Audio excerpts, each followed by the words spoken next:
O Palmeiras vence mais uma no Campeonato Brasileiro, assume a liderança e o Inter chega ao seu terceiro jogo sem vitória no Brasileirão. E depois da vinheta eu entro e a gente fala um pouquinho mais sobre o jogo.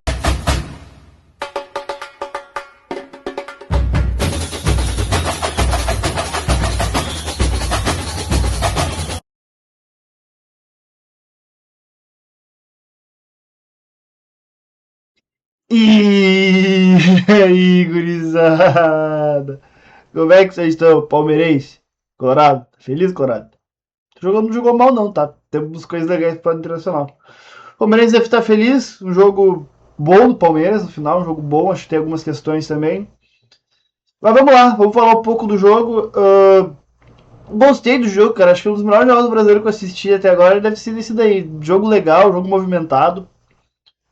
O Inter com algumas coisas bem legais, cara. Sim, não é de todo ruim, perdeu de 3-1, beleza, casa.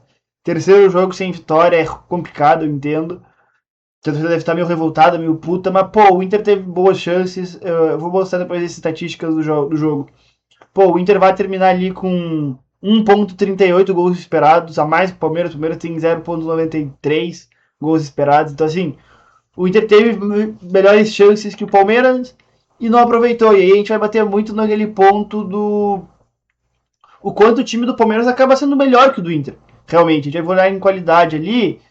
Pô, o Palmeiras é melhor, porque o Palmeiras tem ali Flaco, Roque, Andrés, Marlon.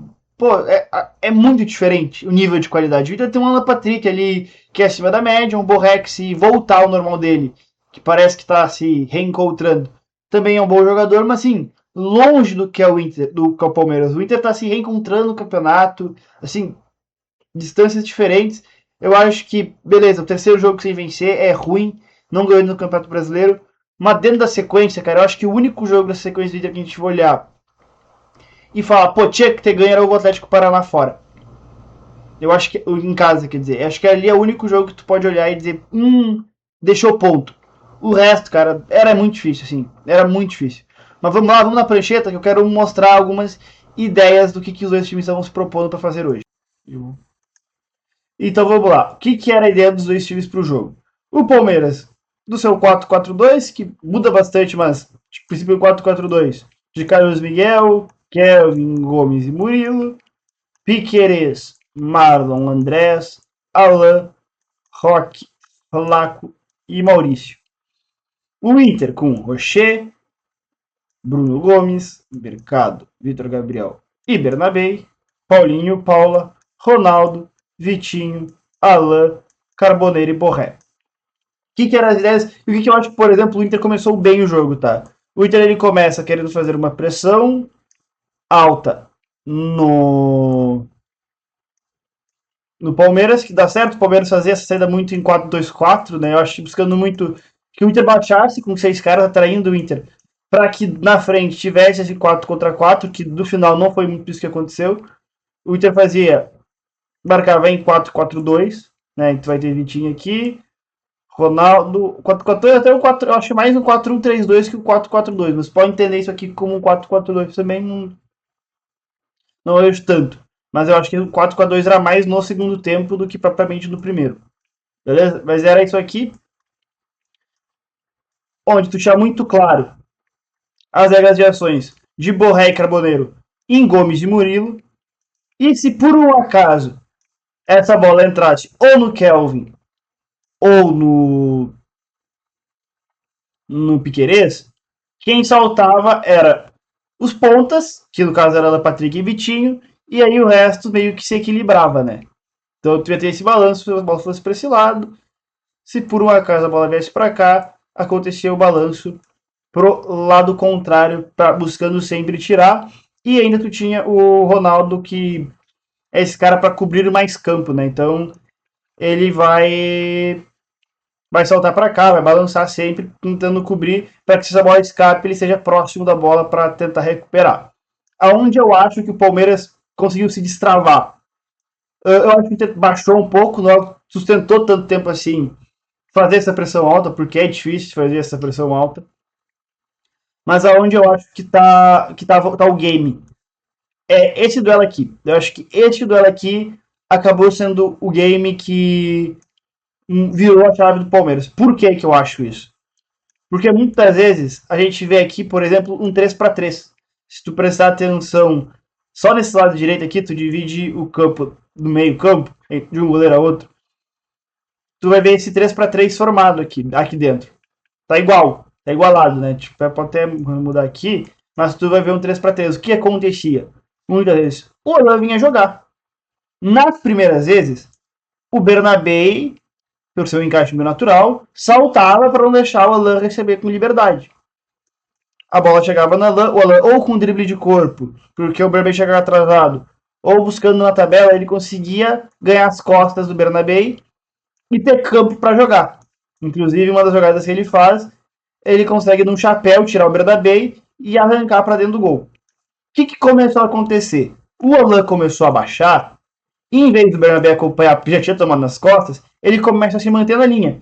Que é uma dúvida que geralmente se quer gerar. Assim, geralmente tu busca gerar esse tipo de dúvida no teu marcador. O Alan o Bernabé começou a se manter na linha. O que acontecia? Geravam 4 contra 3 aqui dentro. O Alan ele recebia, ele virava homem livre por obra, a bola chegava nele, ele conseguia dominar orientado, e aí ele conseguia carregar essa bola por dentro, gerar jogo por dentro, por fora, e tu ainda para Flaco, para Vitor em profundidade, ou para Flaco receber no pé e fazer uma parede, uma tabela, ou até para receber no espaço. Vitor muito mais para receber no espaço. No Palmeiras, algo que eu sempre acho interessante de mostrar é as perseguições de Abel, que eu sou fã de perseguições individuais, e o Abel faz umas que eu gosto muito. Então, o que eu quero mostrar? Qual que era a ideia das perseguições do Abel no jogo? Eu sempre gosto de ver como é que ele vai encaixar as coisas. Aí a gente tinha um Rock mais nos dois zagueiros, eu acho o Rock muito mais focado em Mercado e Vitor Gabriel. O Flaco dividindo muitas referências, às vezes ele saltava, mas muitas vezes ele cobria as costas como pro Ronaldo não ficar livre, não descer bem sozinho. Tu tinha Andréas no Alan Patrick e o Marlon mais no Paulinho Paulo. Os dois laterais nos pontas, né? O Kelvin saltando no Carboneiro, o Piquerez no Vitinho. Tu tinha Alan no Bernabé, então o Alan tinha a função tática muito mais importante, porque o Bernabé é o cara que vai ocupar mais esse corredor, né? No time do Inter, o Carboneiro vai vir muito mais para dentro. E o Alan vai ter que acompanhar muito mais. E o Maurício no Bruno Gomes, que é um lateral muito mais construtor para jogar por dentro ou ser lateral de base. Então o Maurício, ele definitivamente ele tinha que cobrir menos campo. Que o Alan ele conseguia se manter melhor. Então assim o jogo desandou. Conforme o tempo foi passando, e o Inter até conseguiu fazer uma. Mudou de novo, né? Porque eu mostrei ali o jogo, como o Inter controlou, o Palmeiras assume o jogo depois do 1-0, da bola parada do Gustavo Gomes. Começa a jogar melhor, tem a parada técnica. Depois da parada técnica, o jogo meio que se transforma de novo pro Inter. O Inter acerta a pressão, começa a marcar mais um 4-4-2 muito parecido com o que fazia o Palmeiras em pressão alta. E se reencontra. Consegue um empate num golaço do Ronaldo. Um gol absurdo do Ronaldo. E leva o jogo melhor, ainda melhor que o Palmeiras. Cria chances. E aí, como eu falei no começo, da falta de efetividade internacional, também de qualidade. O grupo do Inter no final é bem limitado, né? Bem fraco. Mas consegue ser melhor. Vai pro intervalo. Volta melhor também. E aí vem a qualidade do Palmeiras que a gente também tem que falar. Da bola longa do Vitor pro Rock. O Rock consegue ganhar do Mercado no corpo. Chuta a bola, desvia e entra, mata o Rocher. Aí o Palmeiras vai entrar num contexto que ele gosta muito. Esse time do Abel gostou muito. Que é o contexto de estar lá atrás e defender a área. Esses times do Palmeiras eles são muito bons defendendo a área. Gomes, Murilo, Piquerez, o Marlon. Esses caras são muito bons para defender a área. Para jogar em bloco baixo, se defender, tirar espaço de funil, ter o cruzamento na área. Então, parece que é o jogo deles, assim. Eles se babam para jogar esse tipo de jogo assim. E o Palmeiras soube muito bem nesse jogo. Assim, eu não entendo o porquê de todo jogo o Abel tirar o Rock para colocar o Luigi. Porque eu não acho eles nem com características parecidas. Porque eu ouvi na transmissão assim, não, vamos tirar, vamos botar o Luigi para tentar retomar os contra-ataques. Só que eu não acho o Luigi com um perfil parecido com o do Rock, assim. Eu não acho que ele entrega no explosão, no... Sabe, nesse arranque, esse ataque à última linha, assim. Eu acho ele mais devagar, assim, mais pesado. Para jogar mais de costas. Eu acho perfis diferentes de centroavante. Eu não entendo porque ele sempre tira o Rock. Né? Pode ser que seja por cansaço e beleza. Mas não tiraria, assim. E uma avaliação geral, cara, a tabela é muito ingrata com o Inter no final, né? Porque tu pegou o Atlético Paraná em casa, que eu acho que era o jogo que tinha que ter feito os pontos, como eu disse no começo. Flamengo no Rio, que o Inter achou um ponto, acho, porra, não esperava. E Palmeiras em casa, que, pô, beleza, jogando em casa é muito difícil tu ganhar desse Palmeiras atual. E agora tu tem o Remo fora, assim, é uma sequência bem cruel pro Inter, assim. O Inter não pegou um adversário acessível, pegou um adversário acessível em casa e não conseguiu vencer. Então o Inter corre sério risco aí de a gente tá falando de 12 pontos disputados e de fazer um só, né? O que é uma situação bem complicada. Já o Palmeiras, cara, o Palmeiras começa bem, ganhou o clássico. O ano que não terminou bem no passado do Palmeiras, terminou turbulento.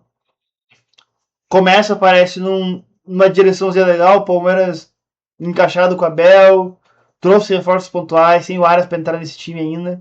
Então eu acho que o Colorado tem coisa boa para olhar. O Inter ele faz um começo de ano melhor do que eu imaginava. Tá faltando algum resultado ou outro para dar essa confiança a mais. E o Palmeiras num nível bem legal de jogo, assim. Para fevereiro, acho que o Palmeiras tá bem maneiro, beleza? Deixa o like aí, te inscreve, tamo junto, é nóis.